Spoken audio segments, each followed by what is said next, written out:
For weeks, one question has followed the Nolan Wells investigation everywhere. What happened during those final hours before Nolan disappeared from Horn Island? But now, the focus is turning back to something that has been sitting at the center of this case from the beginning: Nolan's cell phone. His phone made it back to the mainland.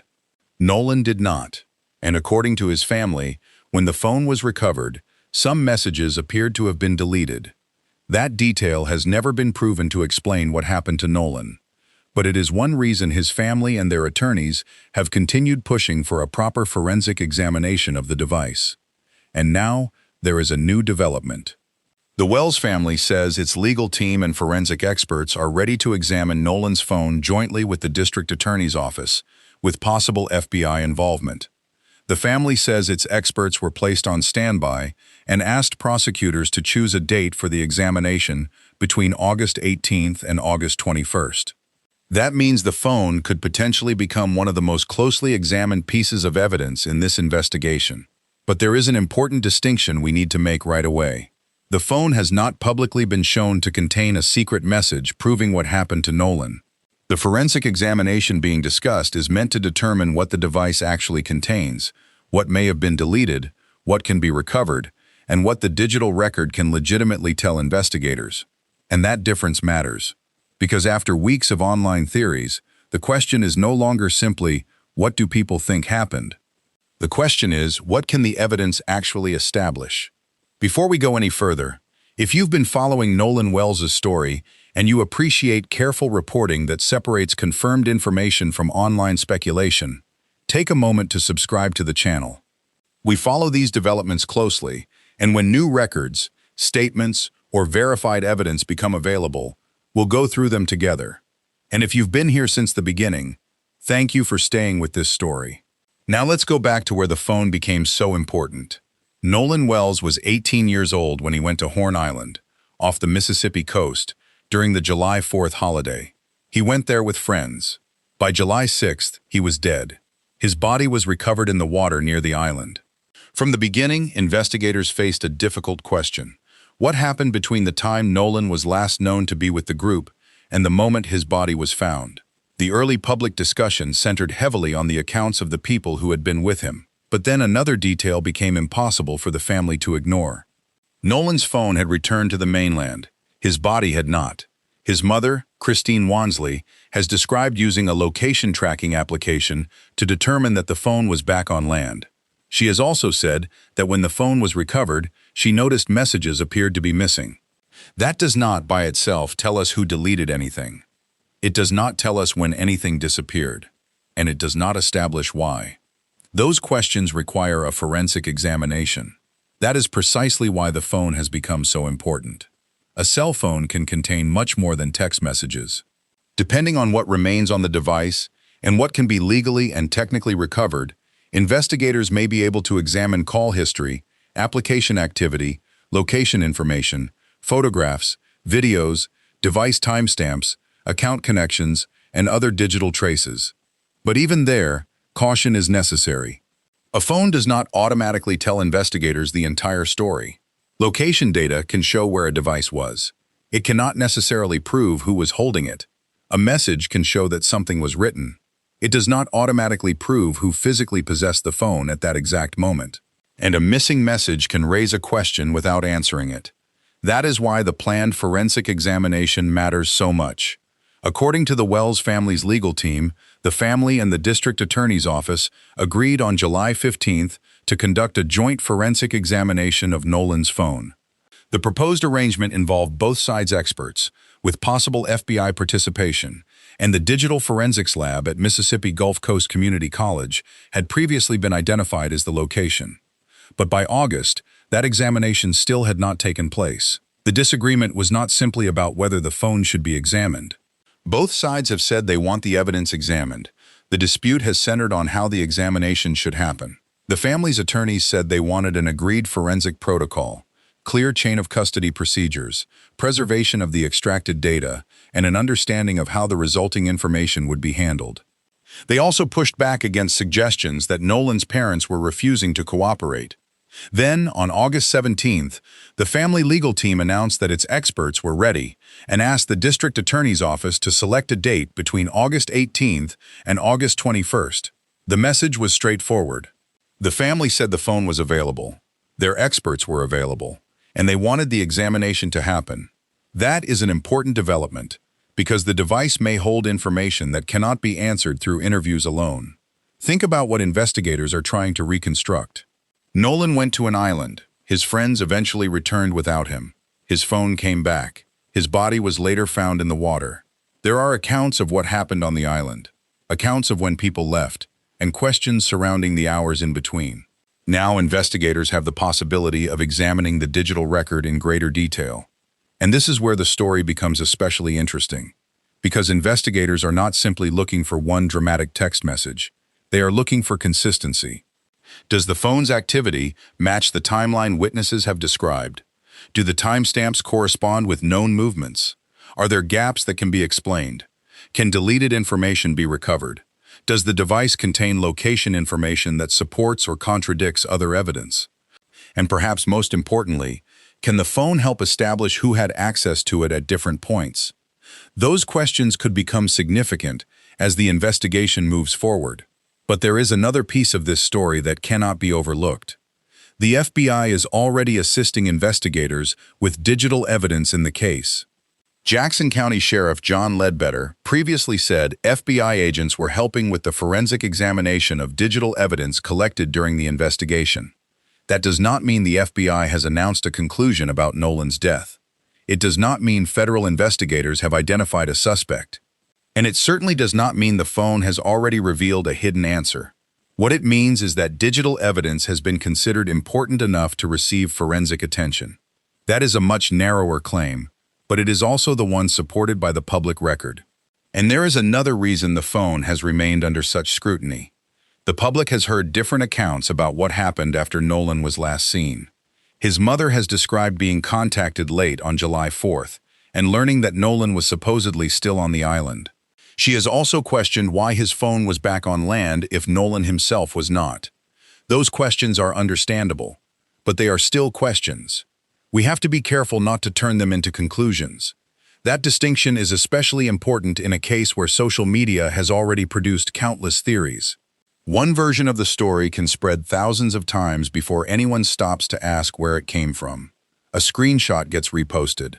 A rumor becomes a headline becomes a video.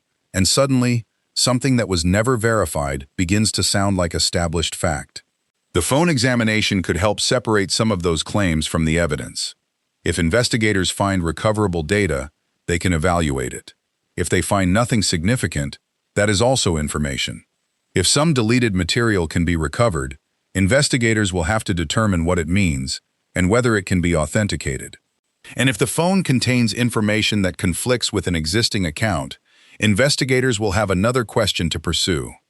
That is how difficult investigations are often built, one verified detail at a time. Not from the loudest theory, not from the most dramatic headline, from evidence that can survive scrutiny. And right now, that is where Nolan Wells' phone stands. It is potentially important. It is not yet a public smoking gun. The forensic examination itself is the crucial next step.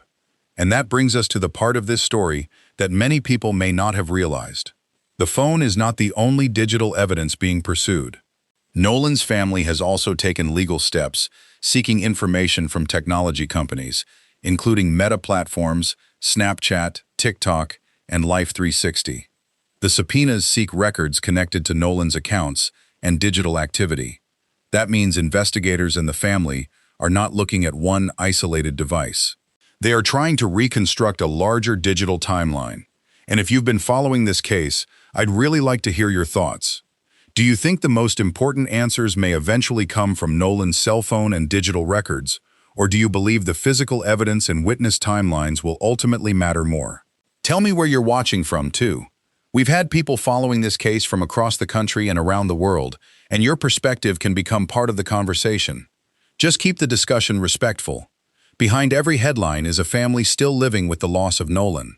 Because at this point, the phone does not give us the final answer, but it may give investigators something just as valuable: a way to test the story against the record. And as the forensic examination moves closer, that could become one of the most important developments yet. The phone examination may sound like a technical step, but in a case like Nolan Wells, technical details can become very human questions. Who had the phone? When did they have it? Where was it? What was happening on the device during those final hours? And if messages were deleted, can investigators determine when that happened and whether anything remains? Those questions are now sitting alongside another difficult issue, the timeline. Because the more people look at Nolan's final known movements, the more important the sequence of events becomes. According to publicly reported accounts, Nolan was on Horn Island with friends during the July 4th holiday. His mother has said she was contacted after Nolan was reportedly separated from the group, and that she became increasingly concerned when she could not reach him. At some point, Nolan's phone was no longer with him. And that is where the digital evidence becomes especially important. If the phone was physically transported away from the island while Nolan remained behind, investigators may want to know exactly when that happened. But there is a problem. A phone's location is not necessarily the same thing as a person's location. That sounds obvious, but it is an important distinction. If you leave your phone in the car while you walk into a store, the phone stays behind. If someone else picks up your phone and carries it somewhere, the location of the device changes while the owner does not. So investigators cannot simply look at a location map and say, this is where Nolan was. They have to establish how the device was being used and who had access to it. That is why a complete forensic examination can be so valuable. The question becomes much larger than location. It becomes a reconstruction. What applications were open? Were there outgoing or incoming communications? Were there changes to the device? Were files deleted? Were accounts accessed? Were photographs or videos created? Did the phone connect to networks or other devices? And can those events be placed on a reliable timeline? The family has publicly expressed concerns about deleted messages, but that does not mean investigators will automatically find something incriminating. Deleted does not necessarily mean sinister. People delete messages every day. Sometimes messages disappear because of ordinary settings, account synchronization, application behavior, or simple human actions.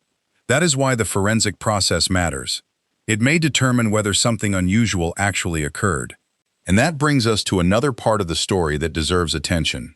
The family is not simply asking for the phone to be examined by one person. They have pushed for a joint examination involving their own experts and investigators. That approach could allow both sides to observe the process and compare findings. It could also reduce arguments later about whether data was handled properly. Because in digital forensics, the process matters almost as much as the discovery.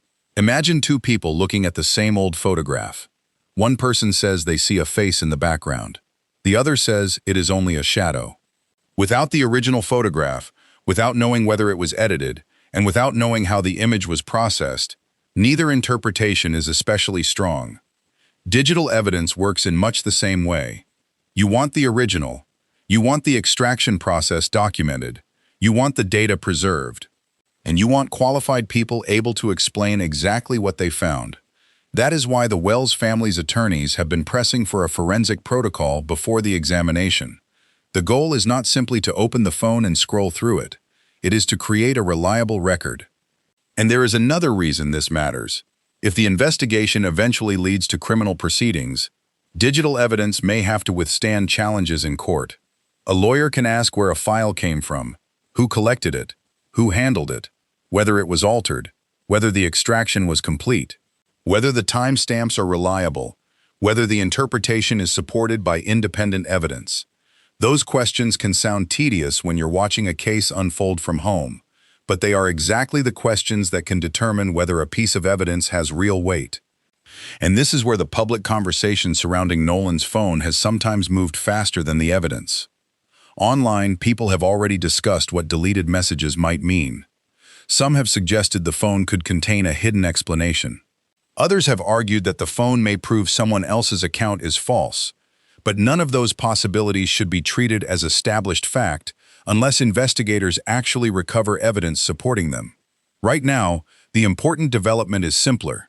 The family wants the phone examined. Their experts say they are ready, and prosecutors have been asked to schedule the examination, That is where the story stands. But there is another digital trail investigators can examine. Social media. Nolan's family has pursued records from several technology companies, including Meta, Snapchat, TikTok, and Life360. The subpoenas are significant because they show that the effort to reconstruct Nolan's final movements extends beyond the physical phone itself. There may be account records stored elsewhere. There may be information that exists on company servers rather than on Nolan's device. There may also be information that is no longer available, and again, we need to be careful. A subpoena does not mean the records contain a bombshell. It means the legal team is seeking information they believe may help answer questions. What investigators eventually find is another matter. That distinction is worth remembering because subpoenas can sound dramatic, but they are part of the process of gathering evidence, and sometimes those records provide exactly what investigators need.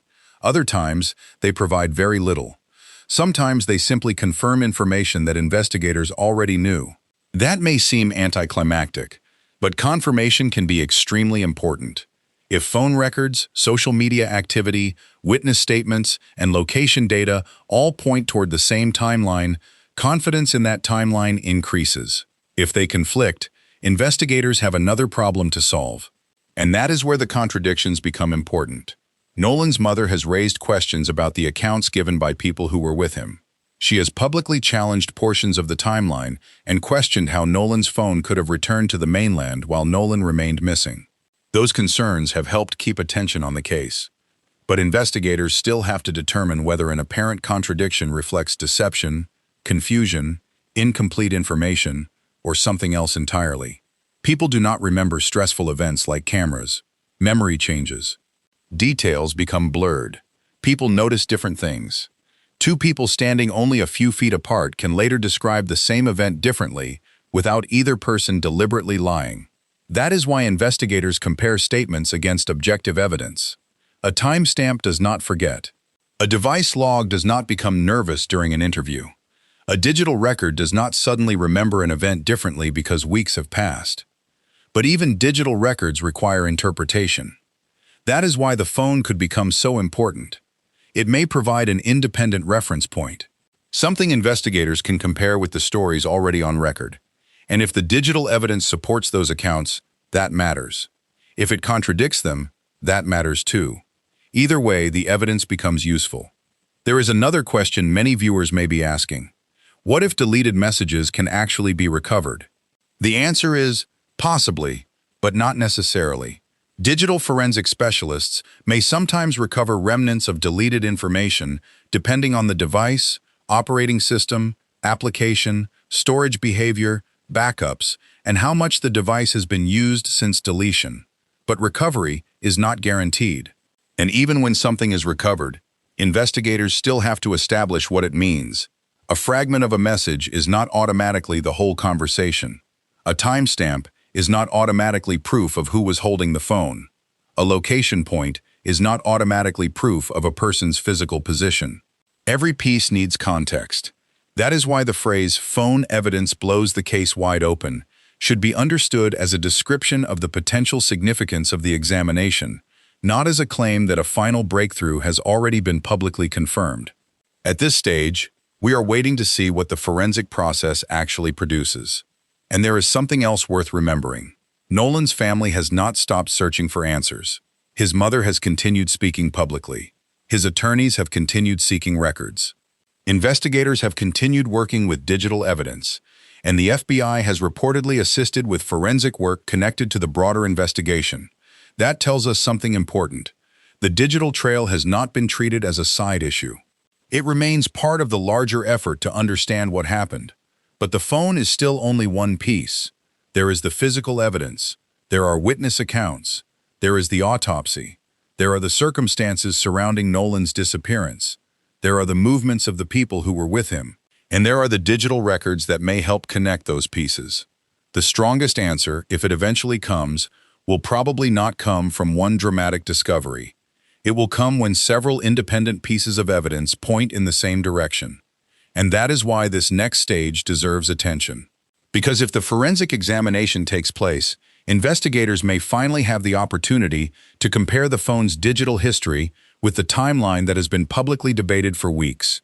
And if something does not fit, that could raise a very different question. Not what people online believe happened, but what the evidence says happened. So before we move into the final part, I want to ask you something. If investigators discover that Nolan's deleted messages can be recovered, what would you consider more important? The actual content of those messages, or the exact time they were deleted? Leave your thoughts in the comments, and if you have been following this investigation closely, stay with us, because the final part brings the focus back to the biggest question of all. What could the phone, the digital records, and the broader timeline tell investigators when those pieces are finally examined together? At this point, the most important thing to understand about Nolan Wells's phone is also the simplest. The phone may contain answers, but until the forensic examination is completed and those answers are independently verified, we do not know what those answers will be. That distinction matters because Nolan's family has already spent weeks living with questions that have no easy explanation. His mother has questioned how Nolan's phone could have returned to the mainland while Nolan remained behind. She has also raised concerns about messages that appeared to be missing. Now, the family's legal team is pressing for a joint forensic examination that could determine whether those concerns are supported by the digital evidence. And if that examination moves forward, investigators may finally have an opportunity to compare the phone's records with the timeline that has been publicly discussed. What time was the phone active? Where was the device? What communications took place? Were messages actually deleted? If so, when? And can any deleted information be recovered? Those questions could help investigators test the accounts that have surrounded Nolan's final known movements. But there is something important to remember. A deleted message is not automatically evidence of wrongdoing. A location record is not automatically proof of where a person was. And a phone does not automatically tell investigators who was holding it. Every piece of digital evidence needs context. That is why the forensic examination matters. The goal is not simply to find something dramatic. The goal is to establish what actually happened. And that is where the broader digital investigation becomes important. Nolan's family has also sought records from technology companies connected to social media, messaging, and location services, including Meta, Snapchat, TikTok, and Life360. Those records could potentially provide information that is no longer visible on the physical phone. They could help establish account activity, communications, locations, or other digital events. But again, a subpoena is not proof that a bombshell exists. It means the information is being sought. What those records eventually reveal remains unknown. That may sound like a small distinction, but it is an important one. In an investigation like this, there is a difference between evidence that exists, evidence investigators are looking for, and evidence people online believe exists. Those three things should never be treated as the same, and that brings us back to Nolan's phone. If investigators can recover deleted material, they will have to determine what it means. If the phone's location data contradicts part of an established timeline, they will have to determine why. If the data supports existing witness accounts, that will also be significant. And if nothing unusual is found, that matters too. Evidence does not have to produce a sensational discovery to move an investigation forward. Sometimes the most useful evidence simply eliminates one possibility, then another, until investigators are left with a much clearer picture of what happened. That is why the coming forensic work deserves attention. Not because we already know it will solve the case. We don't. But because it gives investigators another opportunity to test the story against something objective. And there is another issue that deserves consideration. The people who were with Nolan have given accounts of what happened. Nolan's family has publicly questioned portions of those accounts. That does not automatically mean someone is lying. People remember stressful events differently. They can forget exact time. They can misunderstand what they saw. And sometimes two honest people can describe the same event in completely different ways. That is why investigators compare witness accounts with independent evidence, phone records, location information, physical evidence, digital activity, search records. The autopsy. Each piece can either strengthen a timeline or create another question. That is how investigators determine whether a story holds together. And if Nolan's phone provides information that does not fit the existing timeline, that could become important. Investigators may then need to ask why. Was the information misunderstood? Was the device being used by someone else? Was there a technical explanation? Or does the digital record reveal something that investigators had not previously considered? We simply do not know yet, and that is exactly why we should resist the temptation to fill that gap with speculation. Because there is a real difference between saying, "This raises a question," and saying, "This proves what happened." The first is responsible. The second requires evidence. That standard becomes even more important because Nolan's case has received enormous attention online. Every new detail can be turned into a theory within hours. A photograph becomes evidence. A rumor becomes a possibility. A possibility becomes a conclusion. And before long, people are arguing about something that was never actually established. But investigators have a different job. They have to build a timeline that can withstand scrutiny. They have to preserve evidence. They have to determine what can be authenticated. And if the investigation eventually results in criminal charges, prosecutors will have to prove their case using evidence that can survive in court. That is why the phone examination cannot simply be about what people hope investigators will find. It has to be about what the device can actually tell them. And perhaps that is the most important lesson from this entire development. Technology can give investigators extraordinary amounts of information, but information is not automatically evidence, and evidence is not automatically an explanation. Everything still has to be connected. A timestamp needs context. A location needs interpretation. A message needs authentication. A deleted file needs to be properly recovered. And a witness account needs to be compared with everything else. That process can take time. For Nolan's family, that waiting must be incredibly difficult. They are not simply waiting for another headline. They are waiting for answers about someone they loved. And while the public may move from one theory to the next, the family has to live with the uncertainty every day. That is why compassion matters here. Behind the phone records, subpoenas, forensic reports, and headlines is a young man whose life ended far too soon. The goal should not be to create the most dramatic version of his story. The goal should be to understand the truth. And if Nolan's phone helps investigators do that, then its value will not come from a sensational discovery. It will come from helping establish what happened. Before we finish, I want to ask you one final question. After everything we've discussed, what do you think will ultimately be more important in understanding Nolan Wells's final known movements? The phone evidence, the witness accounts, the physical evidence, or all of these pieces when they are finally compared together? Tell me what you think in the comments. And if you're comfortable, tell us where you're watching from. We've seen people follow Nolan's story from different parts of the country and around the world, and that continued attention shows that his story has not been forgotten. Please keep the conversation respectful. There is a family at the center of this investigation, and they deserve answers based on evidence rather than speculation. And if you are new to this channel, I hope you'll consider subscribing. We take the time to slow these stories down, examine the available information, and separate what is confirmed from what is still unknown. If that's the kind of reporting you value, subscribe before you leave, and join us for the next verified development in the Nolan Wells investigation. Because there are still questions, there are still pieces of the timeline that need to be understood, and there is still a family waiting for answers. For now, the phone remains exactly what it should be treated as, an important piece of evidence that needs to be examined carefully. Not a conclusion, not a theory, not proof of something that has not been established. Evidence. And when that evidence is finally examined, the most important thing will not be how dramatic the discovery sounds, it will be whether it can stand up to scrutiny. Thank you for spending this time with me, and thank you for continuing to follow Nolan's story with patience and respect. We'll continue watching for verified developments. Until then, take care of yourselves, take care of one another, and remember that sometimes the truth is found not in the loudest claim, but in the small details that can finally be proven.